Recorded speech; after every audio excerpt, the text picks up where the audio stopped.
Hello and welcome to the All 12 Signs video series for Saturn going direct in the sign of Pisces.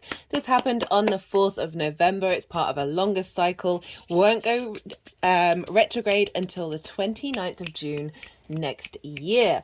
I will be reading for Gemini in this video. My name's Chloe. I work with card divination, astrology, and I channel energy through my body. Just one of the ways that I channel. As you can see, my hands are moving around right now. This is completely independent of my conscious thought. Drawing in energies from different dimensions to help us heal, help us clear stuck energy, and open up portals to source in order to help us recalibrate and get in alignment with our soul's frequency. For those of you who know your time of birth, I really recommend you check out the sign that falls in the first house. This is the rising sign, right? This is where your ascendant is, and all the signs for each of this series, it will be as if they're in the first house. So the astrology will link in to it being in your first house. However, this does not invalidate you looking at any other. Sorry, I'm just curious because they haven't done this with any of the readings, so this might just be Gemini related.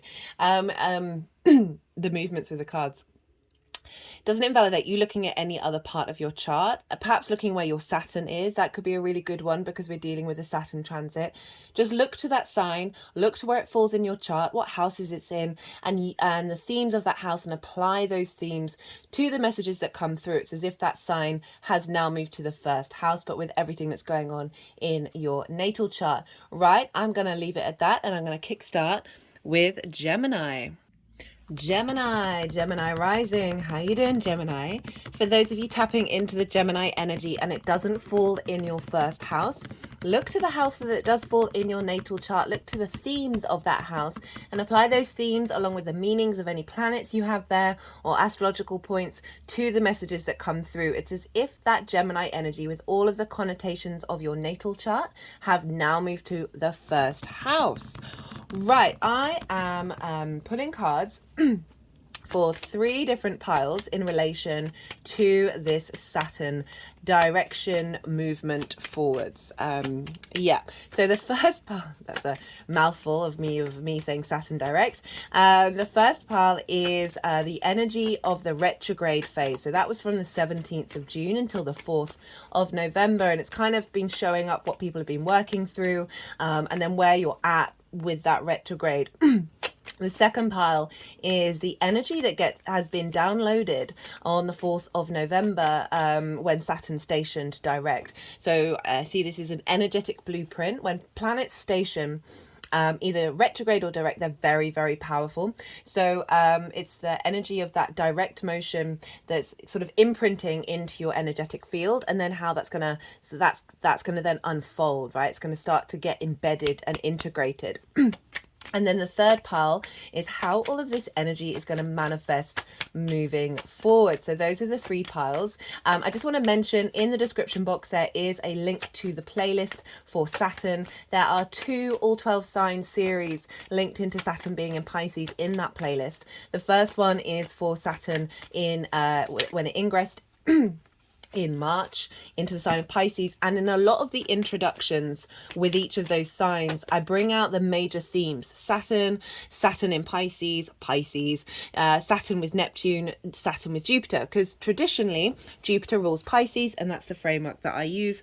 And so wherever Jupiter is in the skies, it started off in Aries at the beginning of this cycle, now it's in Taurus, wherever it is going to be adding a flavor and an impact to what's going on with Saturn. So it's a very key aspect. It's meant that this transit is very different to when Saturn was in its own sign. Sorry if you can hear some cats fighting right now, where that was a little more just Saturn being Saturn, right? So now we're being influenced by Jupiter, which is, if you can hear that, I do apologize, which is the greater benefic. So we've got the greater benefic and the greater malefic working together in a very harmonious aspect, because Jupiter's over in Taurus, which is it's a sextile, and a sextile is ruled by Venus. So we've got the influence of Venus by aspect and the influence of Jupiter by rulership on Saturn. So Saturn is getting a lot of support from the benefics to help transform itself in this final leg in the sign of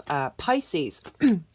So, regardless of whether Gemini is your rising sign or not, I skipped a bit. So, if you want to go check out in more in-depth about what's going on with Saturn and Pisces in general, do go check that out, as well as the second series was about the retrograde itself. Went into more depth about Saturn retrograde, all sorts of things. So if you want more understanding of what's just happened, maybe go back and revisit it. So this is just a little catch up of the direct motion from the 4th of November. So regardless of whether Gemini is your rising sign, Gemini and Pisces, they're both mutable energy. So this creates a square aspect of 90 degrees, right? Do this at home, push your fingers together. You feel the pressure there. A square is ruled by Mars. And so with all the connotations of Mars, of motivation and drive, but there's also conflict, drama and frustration and winning at all costs. And why is that? Well, they're different elements. Gemini, you are yang day in nature and you're air, and Pisces is obviously water and it's yin night in nature. So there are three main things that signs can have in common. There's the yin yang energy. This is the baseline nature of a sign, the element, and then the modality. So the only thing that these signs have in common is the modality. So it's the top layer, and this is the way these energies move through the world. So they both think they're doing the modality of mutable in the right way, but they're coming at it from very different places. So this is where the conflict can come up, the drama can come up. They're trying to win at all costs. You're trying to one side's fighting the other side.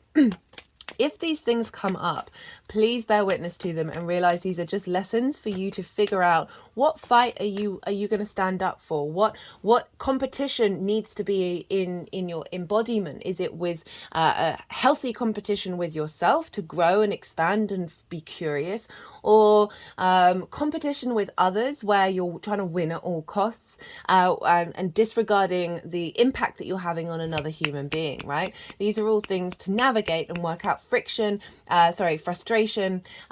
can help us then break out of stagnant forms as well. So squares are incredible. They're a hard aspect, so they do require a bit more work, but a square is a high manifestation energy, right? So it's about friction. So think of those points pushing against one another. Without friction, we wouldn't have atoms bump up against one another and create this linear time frame 3D reality that we're very consciously aware that we're in. So this is about manifestation. It's about being forged in the fire and creating things of motivation and drive, right? That passion that we're creating in the world. That pulls on momentum to help us move forward, right? So squares are super important, but they are a little bit difficult. Sorry, I'm just letting them do the energy work. They're sort of moving around the heart chakra. Okay, right. So for Gemini rising, this is happening in your 10th house. Pisces is in your 10th. This is your life purpose, that thing that pulls you forwards, that magnetic force, your North Pole, your North Star. Whether you're conscious of it or not, it's the most visible part of the chart. It's where the sun is at its highest on the day that you were born. And so there's a real sense of visibility, of purpose, of vitality when it comes to the 10th house. It is very strongly linked into career. However, not everybody's career are their life purpose. It's just it helps facilitate that life purpose. This is also about reputation and, as I said, visibility, and how the big outside world sees you. So Saturn's been there since March, right? Saturn is linked into duty, responsibility, hard work, karma, cause and effect, restrictions, isolation, separations, a shaking up of foundations, a sense of outside authority potentially coming in and diminishing your own, or you feeling a greater sense of authority and impinging that on others, right? All of this energy, right, is really helping you connect to the two words that I link so strongly with Saturn, is integrity and legacy, right? I see it come up countless times, like it's just such a very clear pattern in natal charts for people. Wherever your Saturn is can often be linked into your legacy and where you need to work on your integrity. Saturn isn't happy if you're not working from that place.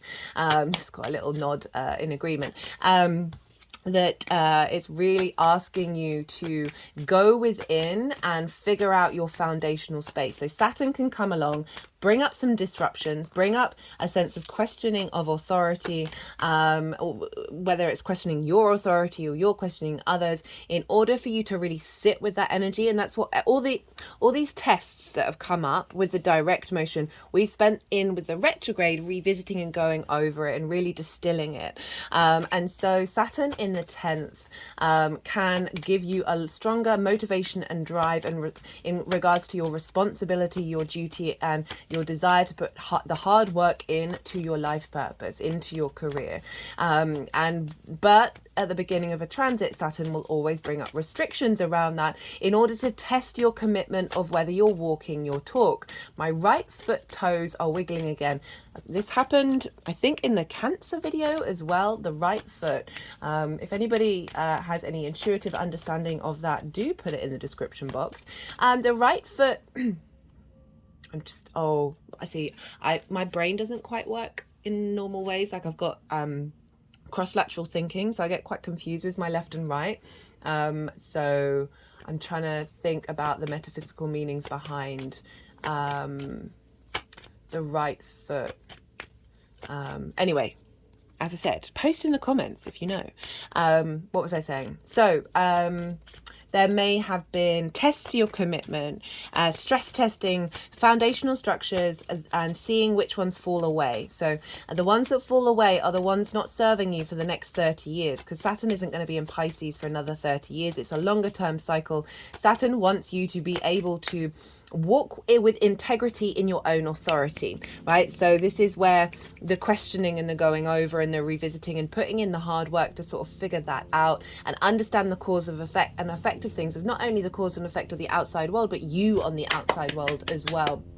Due diligence, making sure that everything has a system that works for the next 30 years. That's what Saturn is trying to do. And so, as I said, there kind of been some restrictions. You may have felt more duties and responsibilities in your career that may have felt some quite overwhelming, the desire to do so, as well as limits around authority. The 10th house can also be about bosses, of perhaps helping you question, okay, well, what is it that I truly want from my career? What is it that I truly want from my life purpose? And how can I manifest this moving forward? And so there may, with that retrograde, as I said, this revisiting of what's gone on and a contemplation and a real figuring things out, because Saturn can bring up restrictions and boundaries, right? It's known for that. It has those rings around it, but those rings are dissolving, by the way, guys. And I it's my journey with Saturn that those restrictions and boundaries that Saturn brings up helps you understand what boundaries you need, and you end up, the more confident in your own space that you become, that when you act from integrity, you're not second guessing yourself. You're not second guessing the world because you and what their response to you is, because you know you've done the right thing from your frequency, right? So that takes, I'm not saying I've nailed that, but there's certainly, it takes a lot of practice and it takes a lot of unpeeling of self, because so much of us, what we deem as self, is nothing to do with us. Right, is to do with parental stuff, ancestral stuff, societal stuff, collective stuff, past life stuff. All of this is like something that you think is so inherently you. Nope. And Saturn moving through Pisces, the collective emotional unconscious space. Oh, that's a lot of cards. The collective, that was the Empress. We'll see if she wants to come out with the Emperor. What was I saying? The collective emotional unconscious is so linked into those ties that we have to universal source of previous journeys that we've been on, of the collective in general on this planet. And Saturn moving through there is helping clear out a lot of karmic contracts, helping clear out a lot of clutter around that. But back to the boundaries, the more that you're in alignment you actually find out, the more you get to the foundational space of what it is that you care about, the less, and then act upon it, the less boundaries that you need, because there's this sense of knowing within you, right? There's this sense of a deeper understanding of who you are and how you operate, that you're not necessarily as sensitive to the outside world where you need to be drawing all these million lines in the sand, right? It gets very crystallized, and crystallization is the link into Saturn and the alchemical process, in order to then be able to refine and evolve, like with this clarity that Saturn can bring. It can bring a lot of heaviness as well, don't get me wrong. Energetically, in the lead up before Saturn went direct, I felt so energetically heavy. It wasn't bad, it was just slowed me down. And then the moment Saturn went direct, gone. What was there's something, I know there's a point that I'm trying to get out, that if you think about the world card, right? The world card is like, know yourself and the world opens up to you. That's Saturn's card. The more that you know yourself, the more that you just do what you need to do. Whenever I sort of channel the energy of Saturn, there is such as it feels like metal, and Saturn's linked into lead. There's just this, it's like the phrase, what is it, a steel backbone, that sort of gets very empowered, that you're just committed to doing those things, that what other people, the outside world, doesn't really matter. And when it's from a place of integrity, that's when you're going to get a lot of support from Saturn, because that is our legacy, is our integrity, right? And as well as our passion and our joy, all of those things are mixed in together. But it's a very key point that Saturn can provide those boundaries and limitations for you to then be able to figure out, okay, that's not even important to me anymore, that's not even relevant. And so these are really helpful tools, even if it might have felt you might have felt a little bit heavy and a little bit separated from certain things. It's helped you go inward, it's helped you explore, and really then come out the other side and being like, okay, no, I get this, I know who I am, I know what I want to do, I know where I want my career to be. And this is all squaring your Gemini energy. So it's forging you in the fire, right? Your first house, your rising sign is all about how you embody your sun or your moon in your actions and your deeds. So it's an embodiment of a sign. It's your vitality, it's your body, it's your appearance, it's your character. And so Saturn squaring this, okay, that's too many. Saturn squaring this is forging you in that fire, creating friction for you to shift and change and grow and embody this new sense of maturity that you're having around where are you headed, what do you want, what does your career want, what is your life purpose to you, that's getting you more in alignment with your legacy. It's a very, very powerful transit, and it's in an angular house, right? So angular houses are 1st, 4th, 7th and 10th. These are the pivot points of your chart. They form the foundational structure of the chart. So if you've not seen the Saturn in Pisces series, particularly the first one, I do recommend it because it is in a very pivotal part in your chart. It's also, Saturn is the darkest visible planet to the naked eye. So there is a sense of invisibility around Saturn. So you might have felt not quite as visible in your maturity. This takes time of that transit to sort of really go into the depths of it, that inner journey, in order to become an outward expression. So there may have been as this sense of at work, of not being as visible as you had been, of various different things, the sense of responsibility and duty, but there kind of been limitations around your ability to be a little bit more boundless. Now Saturn in the sign of Pisces can be very boundless, no boundaries, this vast expansive of the ocean, of the cosmic ocean, that is also very magical, very fluky energy. I love Pisces energy. It's my Virgo sun is just a bit bitter. Okay, they keep kicking out a lot of cards, so I'm going to keep going and just stick with it when it's one. That oh my goodness, brain. Saturn's coming along and giving structure to that. It's giving structure to that magic. So there may be some like tests that have had to go through of like recalibration, and sort of a rejigging of your framework in order for you to truly embrace the magic that you have with the sign of Pisces being in your 10th house. Again, my right toes are wiggling, not the left. So there's a lot going on, and now Saturn's going direct, right? So we've got a little we've got more momentum, more motivation. This card has shown up in every reading, and I'm on the 10th out of 12. It's never happened before.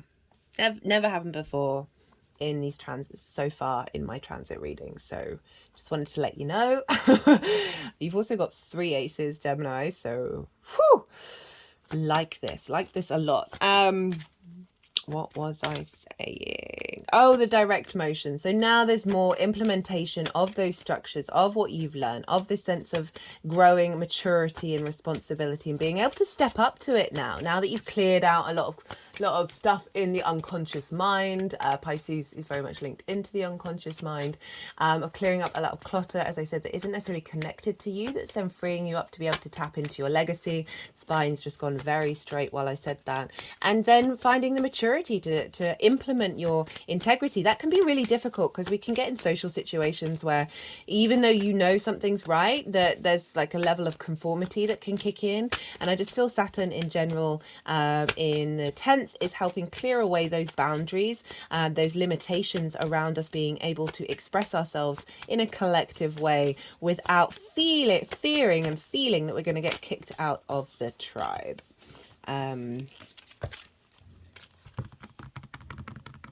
Right. What else? Jupiter. So Jupiter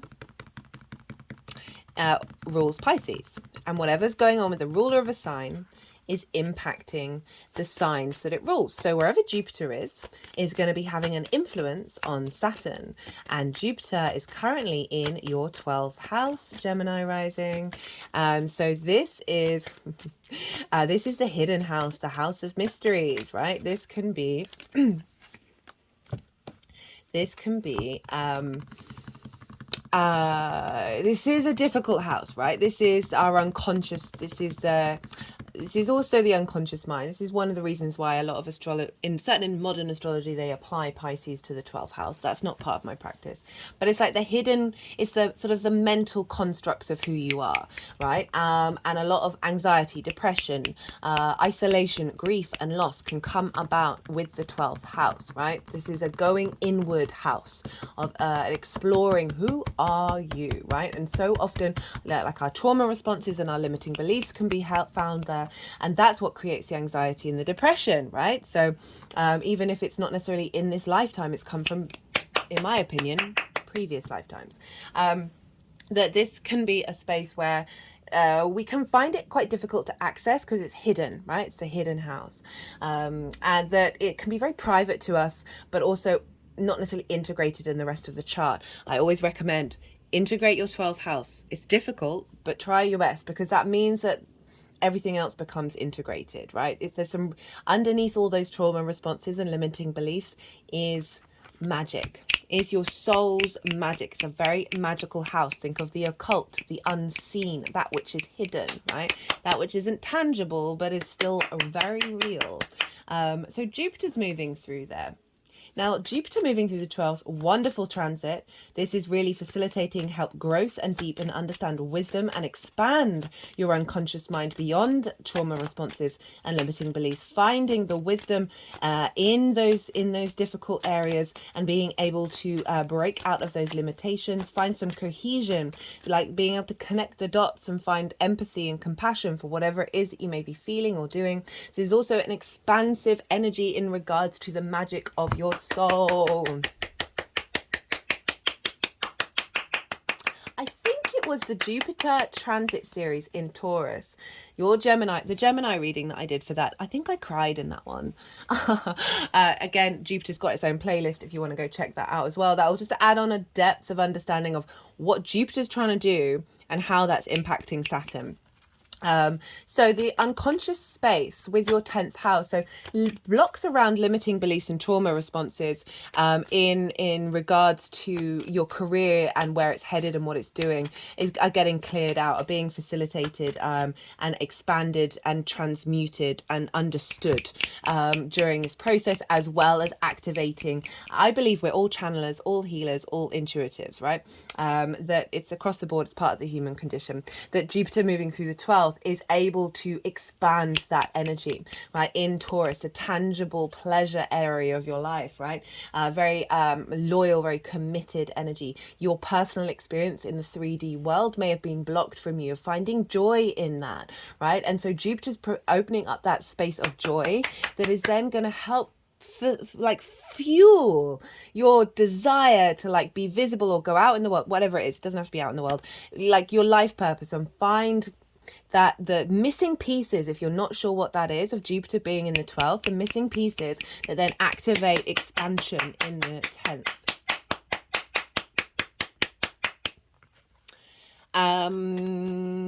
What else? Oh, words, things. This deck's been very playful with me, Gemini. I'm not surprised. You're a very playful energy. I swear, I just don't want to jump onto something else when I may have forgotten something in this moment. I think that might be it. I think... oh, Jupiter, Taurus and Pisces are sextile one another. So this is an aspect of Venus, and Venus is another benefic. Jupiter and Venus are benefics. And so this is a very soft aspect to the hard aspect that you have with your Gemini energy so this soft aspect is Venus. They are both yin night energy, but they're different elements and different modalities, so it's a little bit different from the square, but the baseline they've got in common rather than the top line. So that baseline in common allows appreciation and value and love of that which is different but familiar, right? It's very creative energy, brainstorming of like the different elements and the different modalities, but coming from the same root place. So we've got this very supportive energy of Jupiter providing expansion and wisdom in your hidden house that is facilitating your sense of maturity and legacy in your career house. So it's really like this energy for you, Gemini. And yeah, the cards showing up are quite powerful. And when I say quite powerful, you've got 3 aces, guys. That's a lot. Okay, so oh, my mind keeps saying you've missed something.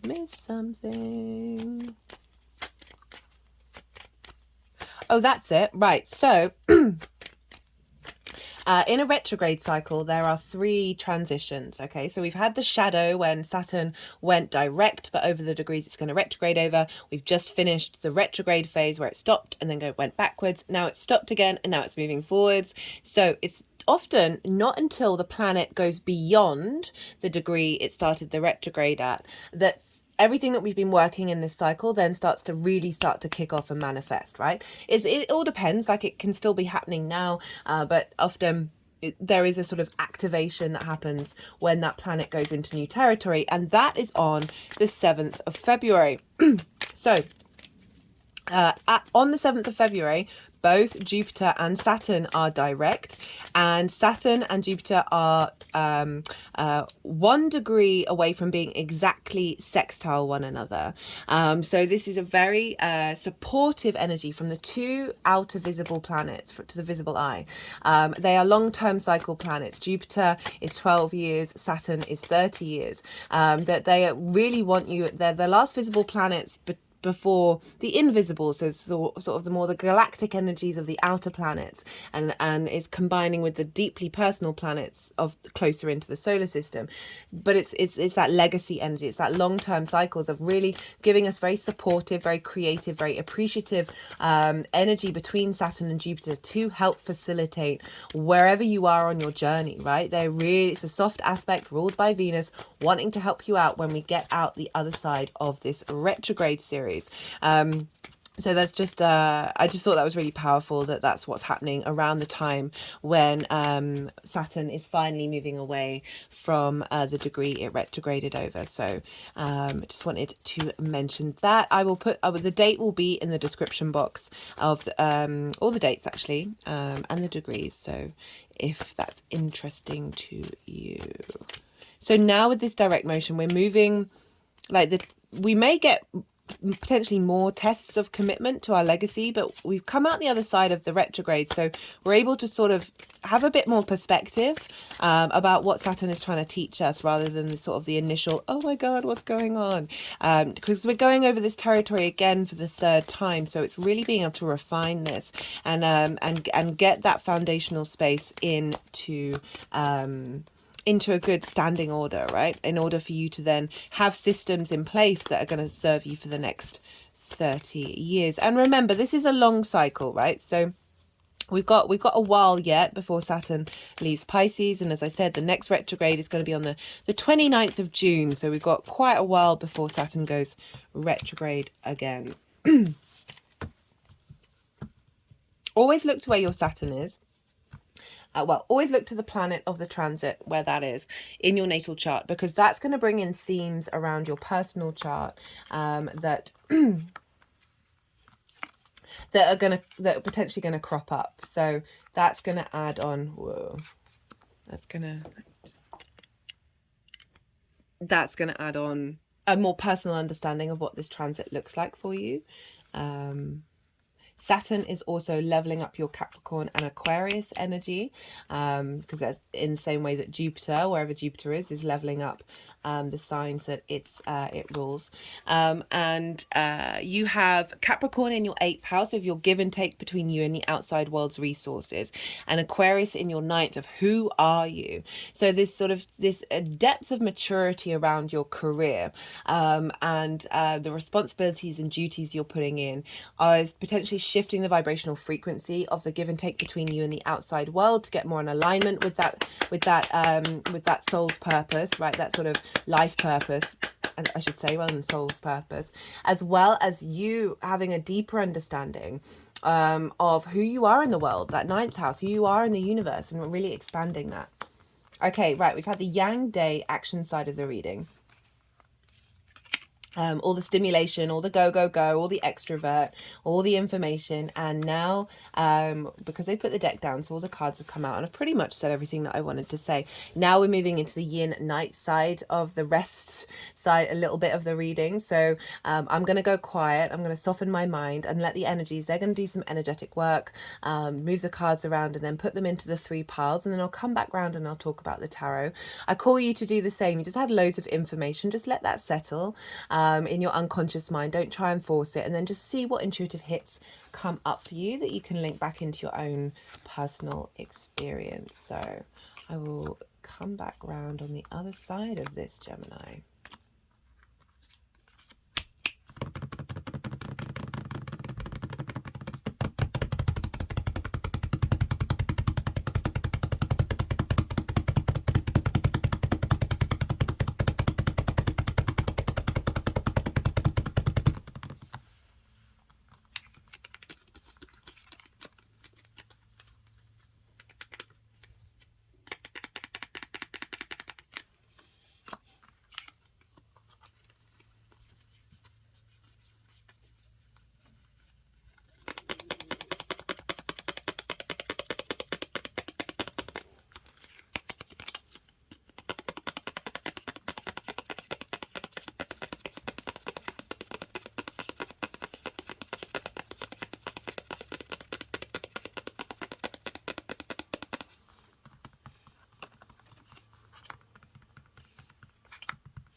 So just clicking around the third eye into the heart chakra,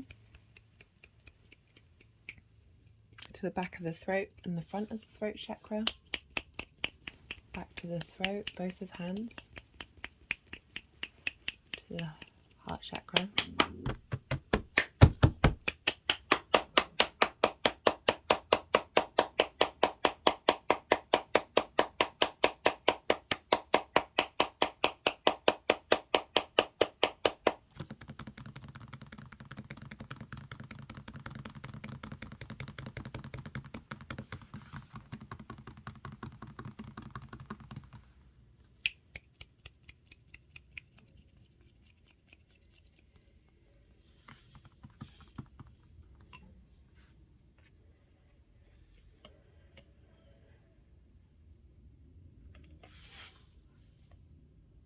I don't know if you can see what's going on. There you go.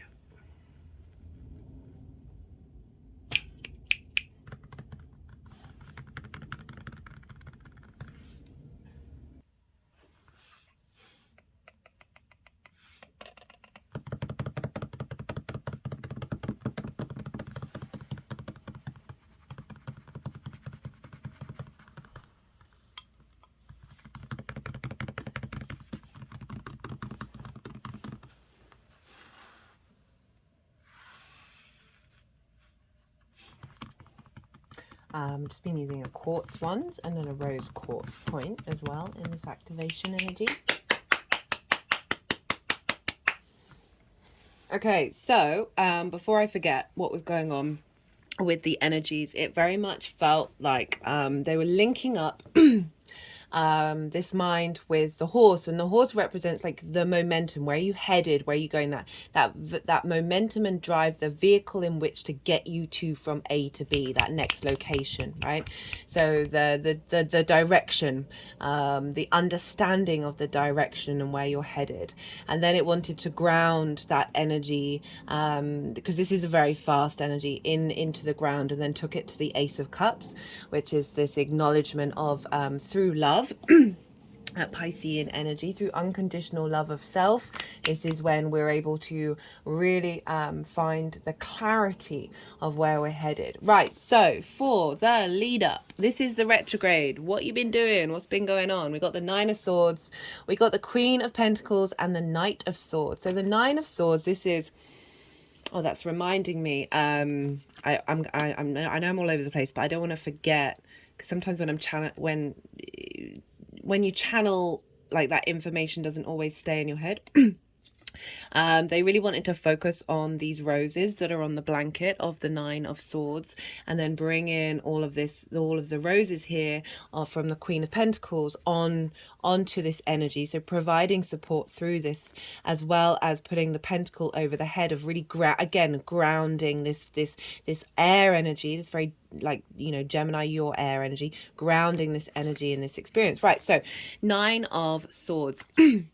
This is obviously sleepless nights, this is anxiety, this is depression, this is like feeling like you've got 5 million different things that your mind is then worrying over, like puzzles, right? That worry and that fear. And often with this card, it's kind of like, well, a lot of these things are probably completely outside of your control, right? They're outside of this present moment, and they're even more so than that, because obviously sometimes we need to think about the future, we need to understand, we need to, there is a method to the mind of helping us unpick things and figure out solutions. But so often when we get stuck in that mental space, and then it leans into fear and worry, our mind then gets addicted to the cortisol and adrenaline. That's, so they just put it over the third eye.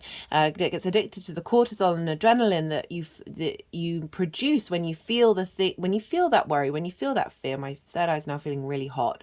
That then the mind then has that, like, really easy neural pathway of accessing those hormones that then helps give it energy in order to then propel forwards, right? But we then get stuck in that space, and actually when we're excuse me, I make my own face cream, and there's a level of oil involved in it, and that was just completely covered. We stop thinking, like, we stop being present when we're flooded with cortisol and adrenaline, our brain literally isn't able to work. So it's so counterintuitive that these easily accessible hormones take over, because the mind is seeking that in order to not use so much energy, that it's actually diminishing the mind and able to do what it needs to do, right? We all need to sit down with our minds and have a chat and say, hey buddy. Right, not laughing at this predicament. Certainly experienced this in my own way, many times. That this card is always calling, go look, get yourself present, look at a flower that brings you joy, whatever it is, right? It's easy to say because they're on the thing. Whatever it is that helps get you in that moment, that is able to bring a lightness to your body. Okay, so this is saying like there's stuff been going on in your 10th house, that there's just lots of worries, but you're not necessarily having any momentum to put this into action. Or the actions that you are taking are a little bit rushed and a little bit sort of the Knight of Swords is very, very fast moving. And it just popped into my head about procrastination. That I suffer from this. I could never really do any prep work at school because I knew it would just drop out of my head, that I'd have to do it all last minute in order for it to stay in there. It takes a lot for things to stay in my brain. Strangely enough, astrology is one of the few things in my life that's like, oh no, we're sticking around. That procrastination is this, it can very much be that energy of like, oh, I've only got an evening, a day, 5 hours to do this thing I need to do, and then you're at full steam ahead, and it's sometimes some of your best work can come that way, but not always. And it's that difficult medium of finding that balance. And what I like about this combination, say you've had a lot of duties, a lot of responsibilities in your career, or you're figuring out, okay, what's my next step? Where do I go? And feeling quite overwhelmed by all of this, not being able to see clearly from an intuitive space what your path looks like, right? So the mental mind can block off our intuition quite a lot, and because we're not allowing space for inspiration to come through. It's come with the Queen of Pentacles and the Knight of Swords, and it's sort of, it feels like there's separate energies here that are trying to navigate each other and work together. So it feels, even though you've had a lot of this, you've been trying to apply this grounded energy. Like the Queen of Pentacles is a deep cultivation of earthly energy, right? There's a nourishment, there's a sense of depth that the queens bring, right? Of really being able to assess the situation and be able to create an environment in which action is taken. Very good at giving advice, very nourishing, very grounded, very loyal, very committed. With the Knight of Swords, which, as I said, this can be fool's rush in energy, but it's also a very powerful energy of having really good determination and kind of speed in which to take action, right? Knights embody their element. This is air, this is thoughts, this is ideas, this is wanting to embody your truth, embody who you are. That there's this energy that's saying you're a bit confused. There's a bit like, what is going on? How do I get out of this space? And it seems like you've had support come in that's helping you rebalance, finding the benefits of the Knight of Swords with the support of the Queen of Pentacles, bringing in some deep nourishment. But and then being able to take action outside of that space. I feel like it's not quite left you. I mean, I don't think any of these energies ever really do. It's just how much do we pay attention to them. But with that Queen of Pentacles is really saying that there's some nurturing happening here. There's a nurturing of your internal abundance that is helping you figure out where you're headed and what this looks for you. What does your life purpose look for you moving forward, right? Remember, this is a longer transit. And then We've got the card that's shown up in every reading, the Eight of Wands and the Ace of Cups. These are two of the three aces that you have showing up here. The combination of the Ace of Pentacles first with the Eight of Wands, right? The Ace of Pentacles is a renewal. They're an offering from the universe of a refresher of the earthly plane, right? I always link this into New Earth just because it's a catch-all phrase that's accessible, because there's mountains in the background which represent a higher perspective, right? And we're bringing that higher perspective into our 3D world, right? See all the abundance here, very much linked in to that Queen of Pentacles, of enjoying the 3D world, perhaps opportunities coming in that are more in alignment with what you've been working on and this confidence that you've been building within yourself, right? Knights are very confident. The Queen is providing that nourishment to give support and structure to that confidence, to that ability to understand when to take the action, when you need to take it. And it's sort of doubly backed up, that sort of what you've been working on, by saying, so this is the energy that's being downloaded in your energetic field that's then going to unfold moving forward. We've got the Eight of Wands. This is about alignment. You see here, all these wands are in perfect alignment with one another. There's movement, there's momentum with this. There's a sense of shift of like, whatever's happening around you is propelling you forward into your soul's journey. There's an element of acknowledging the alignment within you as well as the alignment in the outside world, and not necessarily falling into this, because so often half of these just disappear because you haven't had the information you need, events haven't unfolded, and you really didn't need to think about it. You really didn't need to think about it in a way that was causing you to lose sleep and worry over this, right? Again, if we link that in with the 12th house where Jupiter is, of clearing out, the 12th house is often linked into wanting to go inward. It's linked into our dreams, our sleep space.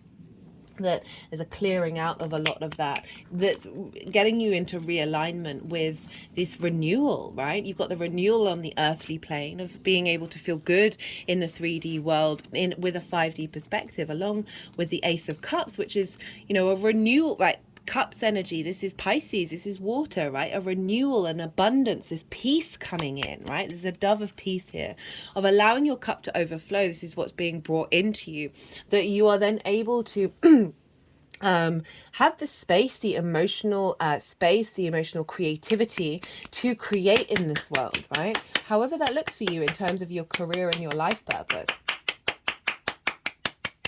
I really like the renewal after that Nine of Wands. It's quite a heavy energy. But yeah, this is about an alignment, an internal and external alignment. Often can symbolize things moving quickly that are outside of your remit. That are activating things, but I do feel like it's just bringing in alignment, it's passion, it's creativity, it's drive, it's motivation, it's fire energy. There's like basically sort of reigniting your desire, your joy around your life purpose.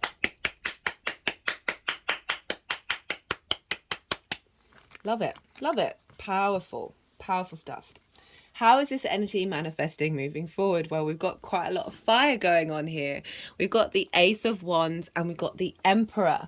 So this is adding on to that alignment that there's virility here. Again, there's a refreshment of your passions and your creativity and drive. And there's this sense of power behind your desire to take action.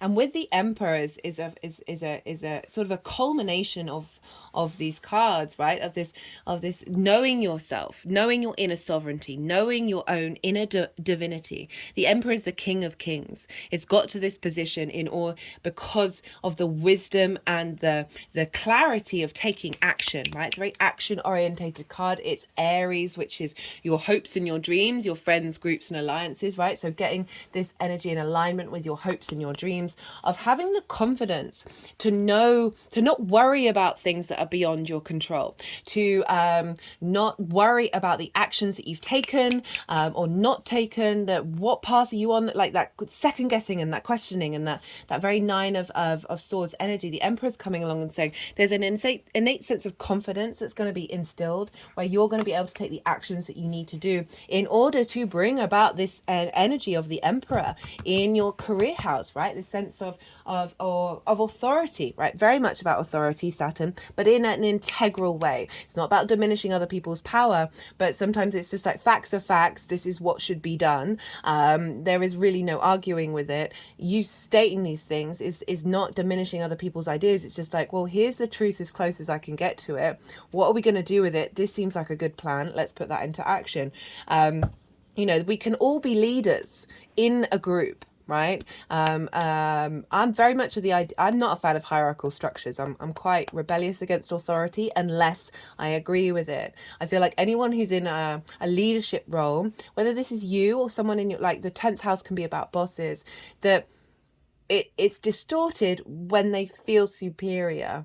Every role has a part to play in the jigsaw piece, in the clock that is all ticking around and working. And when we acknowledge that and acknowledge the value in every single part, then that is when things absolutely flourish.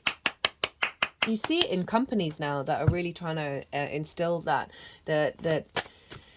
yeah, there isn't corruption, greed, or you know the score. Right, I'm going to pull some oh no, pause.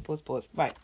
So I'm going to pull a card that represents a sort of focal point for you to utilize as this unfolds, right? How to support and facilitate this energy. One card, please, for Gemini as a tool, as an aid, as an assistant through this journey with Saturn going direct. What card does Gemini need to think about and bring into their practice as they're navigating this direct motion of Saturn in Pisces in their career house? What support can you provide for Gemini to focus on during this journey?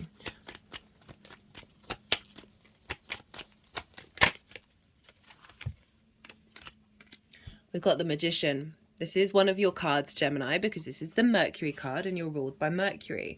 This is, I feel, in regards to that Nine of Swords, which is like worrying about things you can't control, and also it's about doubt, it's about fear, it's about second guessing. That Nine of Swords, the Magician understands all the resources it has within it, right? And the resources around it. It's high creativity, it's high manifestation energy, but there's a confidence in the Magician of knowing it is part of a greater whole, and it has the capacity of engaging with those energies and bringing things with intent into being. So I feel like this is just sort of adding to the furthering down the line of the Emperor of wanting you to know that you have what you need within you in order to propel yourself forward, in order to facilitate this abundance. If you see here, we've got all the flowers again, very much linked into that Queen of Pentacles, which I really feel is like a very prominent energy. You've got Virgo in the fourth, your roots and your foundation. So tapping into that energy can really help ground you with the Gemini rising, which can, you know, that I mean, whiplash is often a word that I associate with perhaps some of the qualities of Gemini that I see in people I know, in clients, that they may struggle with. This sort of, it's wonderful, don't get me wrong, Gemini, you're a catalyst, I absolutely love you. Some of my favorite people are Gemini. That there is that element of distraction, and then for it can lead to second guessing, and then can ruminate in shoulda, woulda, coulda. And this card, I really feel, is like calling you to understand the quality that you have within you, right? That very mercurial energy of being able to tap into lots of different things, mutable as well, being able to tap into lots of different things and then find the essence of it, that in order to help you manifest in the world, right? So I feel like it's letting you know that you have what you need within you. It's just a difficult process for us to get to that without getting distracted. So I would and I do feel called to bring in that Queen of Pentacles about the grounding, and that I think this is a good combination of cards to sort of hold with you of bringing that energy into the present moment, and not letting yourself forget about the roses, and really opening up a dynamic that then allows you to flourish in that adaptability that is so prominent in your Gemini energy. Right, okay, let's pull some clarifiers from the other decks. This is the First Light Tarot. Let's see what wants to come through for Gemini. the wild card just sort of popped out and then went back in again. As I said, Gemini, you are a catalyst. There's no getting around it.